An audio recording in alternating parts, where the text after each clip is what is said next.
Hello everyone, what is up? It is me, AlbyMTG, and for today's video I have my first ever MTG Arena video.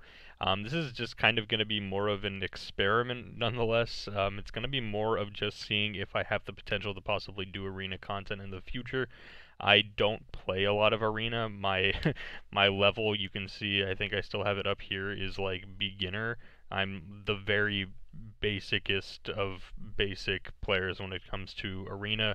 I haven't used any of the wild cards that they gave me originally, and I've gotten like one additional common and one additional uncommon, if I can recall correctly, from opening random packs that I got with these gold coins for doing daily missions a couple of times. But I certainly don't have like a lengthy MTG Arena sort of collection right now. However, in pre-release kits for Guilds of Ravnica, they did include these tokens. Not everyone, of course, was a soldier token, but on the back of them they had a code for a free sealed event entry here on Arena, and so I figured I might as well try it. I was playing a little bit of Arena in between classes today, just to kind of give it a little try. I personally prefer MTGO, but I'm also just boring, and so I don't mind having like a bad interface if I get to play with all of my favorite cards. So I can understand the draw to Arena, but it's not really my thing. However, I'm certainly willing to give it a try, and we'll see if possibly I can make some videos on it in the future if you guys are looking for them. So I have the ticket entry here. I submitted the code thingy from the pre-release so that I have the free entry, and this is my first time doing one of these, so we'll go ahead and see if we can get some good stuff here. So Assassin's Trophy is a good one. Atrata is a good one. Izoni's great. Hatchery Spider's fine too, so based solely off of the rares we opened, we're probably looking at some sort of green-black Golgari shell, maybe with a splash for Atrata and some other Dimir cards possibly. I'm not sure if this is Phantom or not, so I don't know if me opening that Assassin's Trophy is like any good or not. I think it's not Phantom. I think this is just like whatever I open for my packs I actually get to keep. So we have some like decent stuff here in black. Not too bad. I think the other color, oops, I did not mean to add you to the deck. So I think we're looking mainly at like black-green, so we'll see. Not really seeing anything else I'm looking to splash outside of those. Our green cards aren't actually that great. We have like Indrik and Sprouting Renewal is fine. We've got a bunch of Dimir cards, which I do love me some Dimir, so we've got some real good Dimir cards. Oh, but we also got Status to Statue, so we've got some great Golgari cards. Honestly, we're set up pretty nicely. Izoni's just a great card here too. We only have one Guild Gate, but that's fine.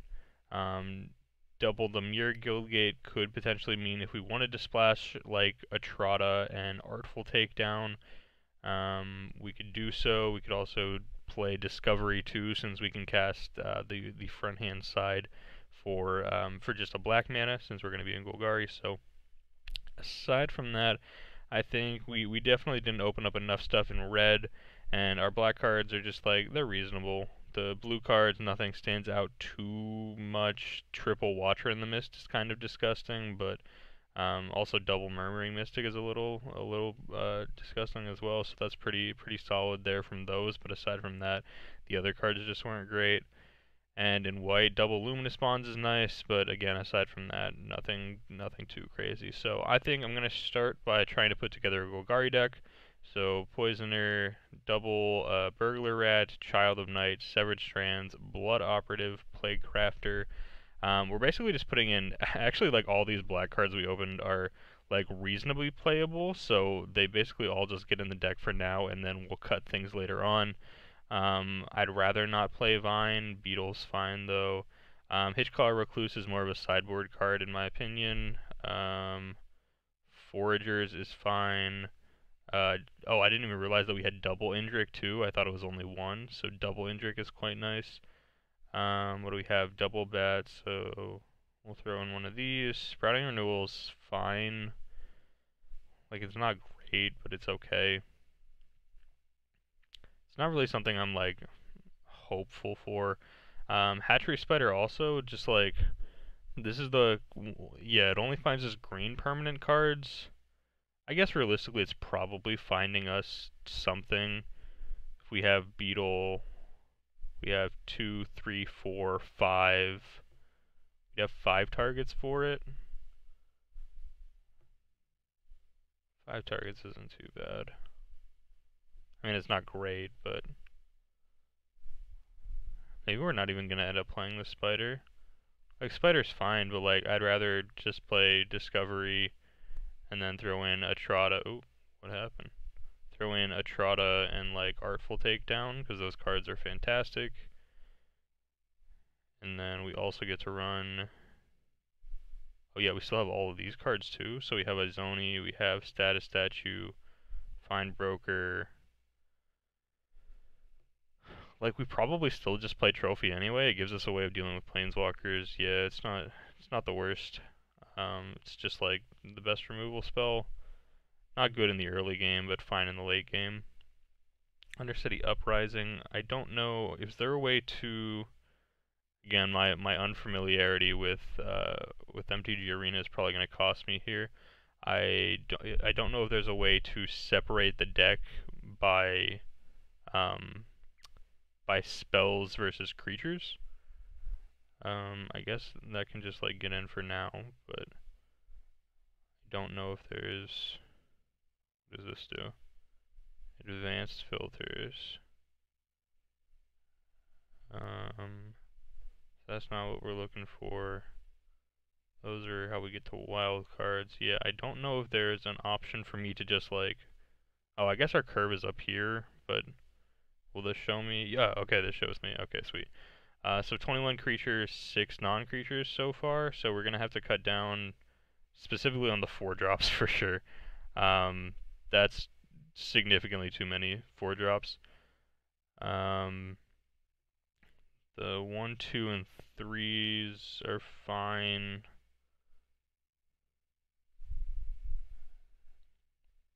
Wait, it says Affectionate Indrik is a 6+ drop? Huh, this whole time I thought Affectionate Indrik was a 5-drop. Card's still great, but I apparently just can't read cards. So what am I looking to cut down on at the 4-drop slot? Most likely 1 bat. The rest of these cards are kind of like just fine. So we're splashing for those 2. Find Broker is going to be great. Maybe it's like.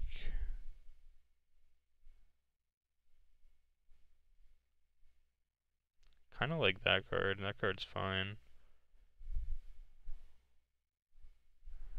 Also, Status Statue most of the time is going to be cast as a 4-drop.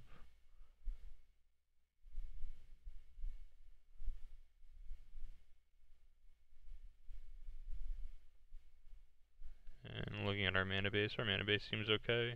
This is 3, 7, 15, 17. 2 islands might honestly be too many.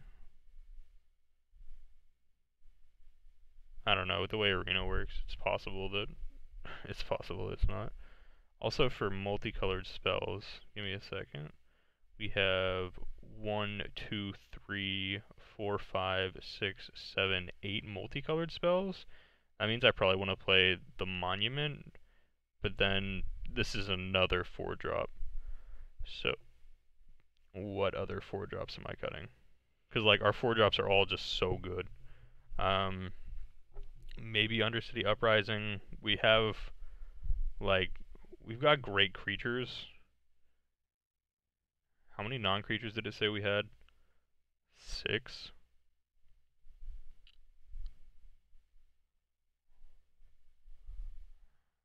I guess we're fine with like 5. If I cut like, I guess Ceratok is by far our weakest 4-drop. Yeah, Ceratok is easily our weakest 4-drop.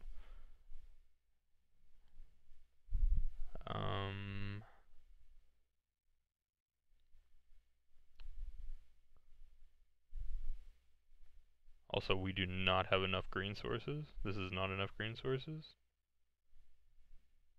So right now this should be like 1 and 4 at minimum. Probably more than that in the end. We're kind of just like a base black deck splashing a couple of green cards, couple of blue cards. Guess cut that for now. Feels weird cutting that card though, based on having so many creatures in our deck.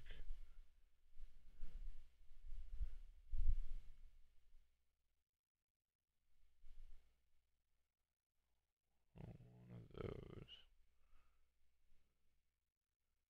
So I think we're fine with the non-creatures, so now we just want to cut creatures. Oh, we only have one more cut to make. So basically at this point it's just whatever creature is the worst in our deck. If I can, there we go.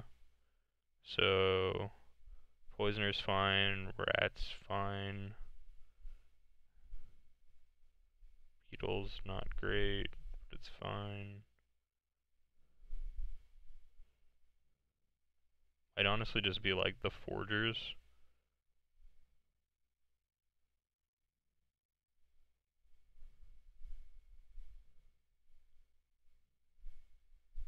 Yeah, I don't hate cutting Forgers. So then green sources, we're looking at 1, 2, 3, 4, 5, 6, 7, 8. So this would be 4 and 5.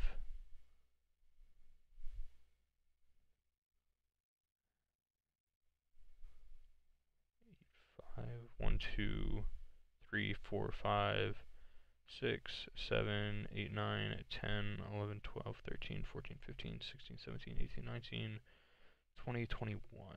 So this is 8, 9, 10, 11 black sources, 3 blue sources, and then 6 green sources. Yeah, that sounds fine to me.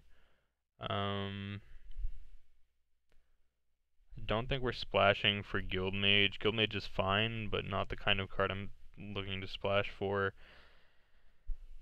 Hatchery Spider, like, this card's fine, but just, like, not great. I guess it's slightly better in our deck because we can hit cards like Izoni and Finebroker off of it. But the way I personally like to play is just more of, like, especially for Golgari, I'm seeing this as just kind of, like, creature-heavy, kind of, just like beating the opponent down sort of situation, and Hatchery Spider doesn't really solve that until super late in the game. So I think Hatchery Spider might be a card that I sideboard in while playing this. Let me go back and check. So those were white cards. -1 bat, -1 centipede, that seems fine. We still have 1 bat, and we still have 2 centipedes, which I'd rather have some other 3 drops other than centipede, but you gotta work with what you got. Pax Favor is another card that we could play one of, but again, I don't know what card we would take out for it. It would be like 1 centipede, probably be the centipede.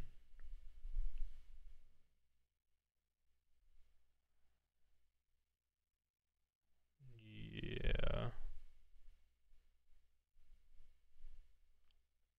I would say it's probably centipede if we choose to run Pax Favor. We wouldn't have to adjust our green sources. I think our mana base is fine as is.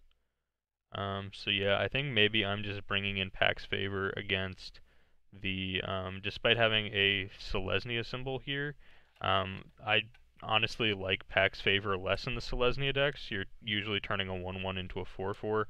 I like Pax Favor a little bit more in these kind of like Golgari sort of strategies where you can really trade resources and then use Pax Favor as an additional way to push through damage or to win in combat again. So I think that's really where I prefer Pack's Favor. Maybe other people prefer them more in Selesnya, but I just personally am not a huge fan of the card in Selesnya, which seems a little bit off since it does have the Convoke mechanic, but just from what I've seen so far, I'm not huge on it in Selesnya. Like, it's still a fine card, though. So yeah, I think what we're looking at here is we have Hitchclaw Recluse to sideboard in against Flyer decks. We've got Crawl Forgers to sideboard in against the Boros aggressive decks, try and gain some additional life back. We have this to sideboard against Boros if we really feel the need, but I highly doubt we will. We've got a Naturalize effect that can also make a 2/2, which is fine. Hatchery Spider, if we're playing really grindy games, then Hatchery Spider is the type of card that could be fine in the super grindy matchups. I don't think we'll be bringing in Guildmage at all. Vine also comes in against Boros most likely. I also don't hate bringing in another Centipede against Boros. Bats probably comes out against Boros, and I think for multicolored cards again, there was just really nothing else. Yeah. Okay, so I would end up playing this deck here. Again, I wish there was a better like layout for how I could go over each of these cards, but we've got we've got the classic Guilds of Ravnica mana base of just like six different six different lands making up your mana base, even if Dimir Guildgate is just the same card with two different artworks. So. Yeah, I think this is the deck that I would play here. I'm gonna go ahead and lock it in, and now I can go ahead and play some matches. I'm not going to be playing all these matches right now before I get a chance to upload the video, so I can update you guys later on. I'll probably just be playing these matches in between classes and things like that. So hopefully you guys did enjoy getting to watch me put together a Guilds of Ravnica sealed pool. If you guys are interested in more arena content, let me know. These past couple of videos have just been like really feedback oriented. I'm really looking for what you guys want, and I love to hear the feedback from you guys so that I can put together a product that you guys want to see. So yeah, with that being said, thank you so much for watching the video, and I'll see you guys here next time for another Magic the Gathering video. Thank you guys so much for watching today's video where I try out my first ever attempt at Magic the Gathering arena content. If you guys are interested in more arena content, again, be sure to let me know so that I know where your head's at, so that I can make the content you guys are really looking for. At the end of all of my videos, I love to give a huge shout out and thank you to all of my patrons over on the Patreon page. A huge shout out and thank you to Jayathi Swarn, Jeremy, Jason, Daniel, and BattleWolfMTG. They're helping support me make this content, and I greatly, greatly appreciate it. They're fantastic people. Love the fact that I have these people to support me and watch my videos. It's super crazy and surreal. Of course, I appreciate you as well, just watching the video, leaving a like if you have the ability to do so. I greatly appreciate that as well. So yeah, thank you so much for watching the video. I appreciate all of you, and I'll see you guys here next time.